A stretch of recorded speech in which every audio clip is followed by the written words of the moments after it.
Torah Resource is made possible through the generous donations of people like you. If you would like to help us continue to produce this kind of material, please consider making a donation at TorahResource.com. Our Torah portion for today is Parashat Toldot, which means generations. And it's found in Genesis chapter 25, verses 19 through 28 and verse 9.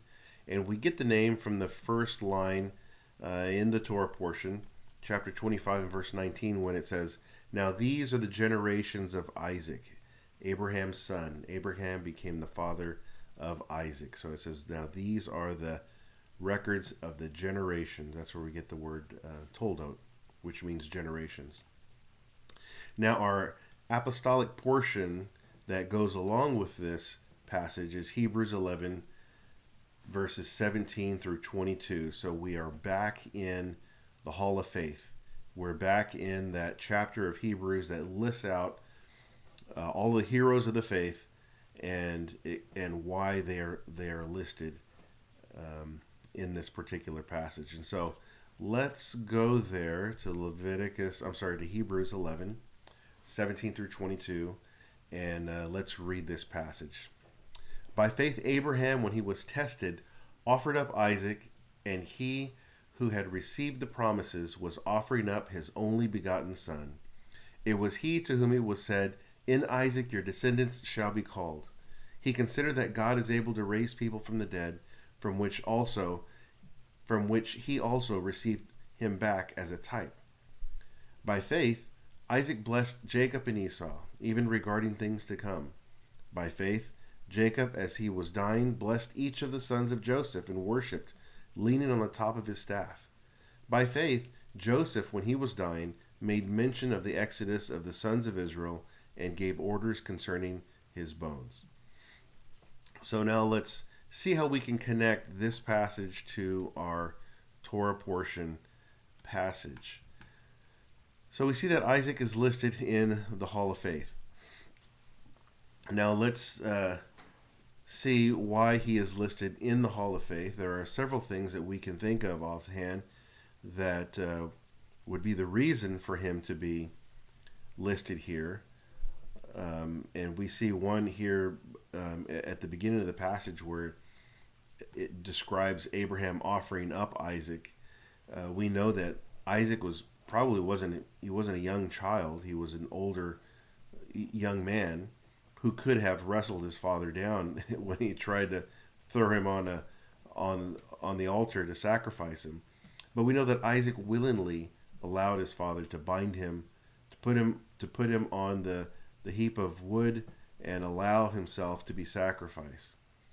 So this was an act of faith for Isaac to do this, to allow his father to sacrifice him. But this isn't the reason that he is listed in the Hall of Faith. Another thing that comes to mind is Isaac prayed for his wife. His wife was barren, like his mother was. And while Abraham and Sarah, while they tried to fulfill the word of God that they would have children by Abraham having children with or having Ishmael with Hagar, the handmaiden of Sarah, this wasn't the route for Isaac. Isaac prayed for his wife. He didn't try to take this into his own hands. He prayed for his wife because she could not conceive, and we see that she did conceive and she had twins. But this also was not the reason that Isaac is listed in the Hall of Faith. So we see here in verse 20 the reason that Isaac is listed in the Hall of Faith. By faith, Isaac blessed Jacob and Esau, even regarding things to come. Now, what does this mean?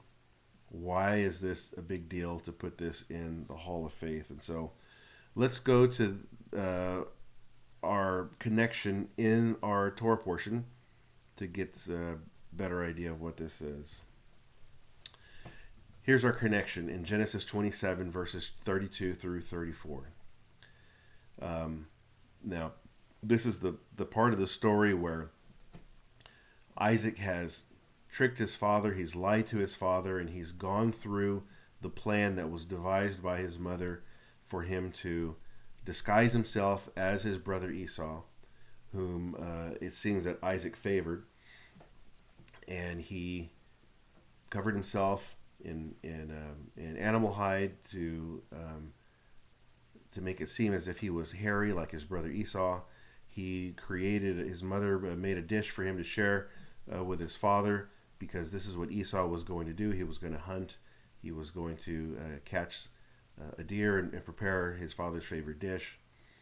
And after that, his father was going to bless him. And so Isaac slips in while Esau is gone, and he tricks Isaac into giving him the blessing. And so this is where we pick up in this passage. After Jacob is gone, he's received the blessing and he's gone, and now Esau comes before Isaac and he's ready to be blessed by him. Isaac, his father, said to him, "Who are you?" And this is, he's talking to Esau. And Esau said, "I am your son, your firstborn, Esau." Then Isaac trembled violently and said, "Who was he then that hunted game and brought it to me, so that I ate all of it before you came, and blessed him? Yes, and he will be blessed." When Esau heard the words of his father, he cried out with an exceedingly great and bitter cry, and said to his father, "Bless me, even me also, O my father." So here we see the result of a very dysfunctional family. Commentators will conclude that while Rebekah was given this word from the Lord that she had twins, and that the younger was going to serve the older, it wasn't concealed. This wasn't something she kept private from her husband, from Isaac, and so he understood this. But the thought is he was probably maybe a neglectful father. He showed favoritism. He preferred his son Esau, who was, while they were twins, Esau was born first, and therefore supposed to be given the birthright of the firstborn. And so he neglected this word of God that was given to his wife, and he was going to bless his Esau instead of Isaac. But also at the same time, we see that Rebekah understood, or she remembers the word of the Lord, and so now she is going to contrive a way to make sure that Jacob gets the blessing and not Esau. And so she devises this plan to trick her husband. She gets her son involved, and he wasn't also, these weren't young children. These were young men who could have made their own decisions. We see that Jacob agrees to the plan. He could have said no, but he agrees to it. We also see that Esau, he didn't really care about his birthright, and he basically trades it with Jacob for some food, for a bowl of stew. He trades his birthright, and so we see this dysfunctional family, wife against husband, brother against brother, and it boils down to this moment here where Isaac is tricked. And in this passage, in verse 33, then Isaac trembled violently. And so he realizes that he has been tricked. He realizes that his son has lied to him and stolen the birthright, the blessing that he was going to give Esau. Jacob has stolen it. And in my mind, as I read through this verse, Jacob is trembling violently, and he's angry about what he realizes has happened. And he says, "Who was he then that hunted game and brought it to me, so that I ate of it all before you came?" And so it seems to me that as he is stating this, making this statement, he's realizing that it's Jacob. And it seems as though, as he understands that it is Jacob, he's recalling the word of the Lord that was delivered through his wife, that the younger would serve the older. Because at the end of the statement he says, yes, and he shall be blessed. So while all of this dysfunction has happened, and deception and lie, all of these sins that have been committed, Isaac realizes that Jacob is the one that is supposed to be blessed. And so he agrees with it at the end. Yes, and he shall be blessed. And so if we go back to our passage in Hebrews, it says, by faith Isaac blessed Jacob and Esau, even regarding things to come. Some translations will say he blessed them regarding their future, or he blessed them about their future. Isaac understood and he believed the word of God, again delivered by his wife, when she was told that the younger would serve the older, even though it came about in a way that was sinful, that was deceptive. He understood it and he accepted it. Now, this is the interesting thing for us. How can we apply this to our lives? This is a lesson in the sovereignty of God. God is sovereign. His plan will not be thwarted. And he will even use the sins of people to accomplish his plan. He doesn't, he's not the author of sin. God is not the author of sin. He doesn't tempt or entice or trick any of us into sin. But he will use the sins of people to accomplish his plans and his purpose. And this is what we see happening here.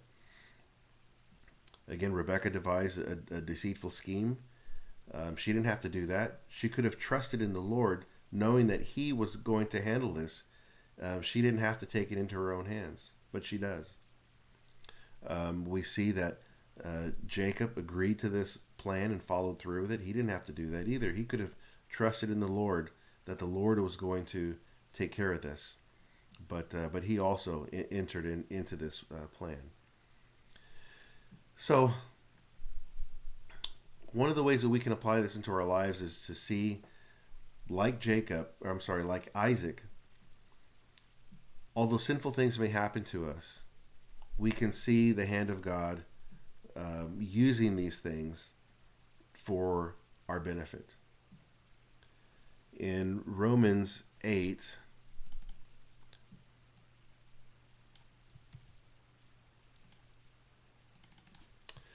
and verse 28 says, and we know that God causes all things to work together for good to those who love God, to those who are called according to his purpose. And so God can and he will use negative things in our life for his purpose. Maybe to teach us a lesson, maybe to strengthen us, or maybe to just draw us back to him, that we would have faith in him.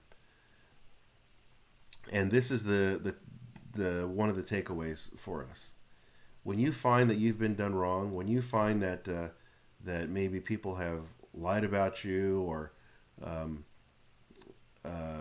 used you in a way that was not right or unjust, they've sinned against you in some way, just know that God is sovereign, and he is going to make sure that things are going to work out good for you, and we don't have to retaliate.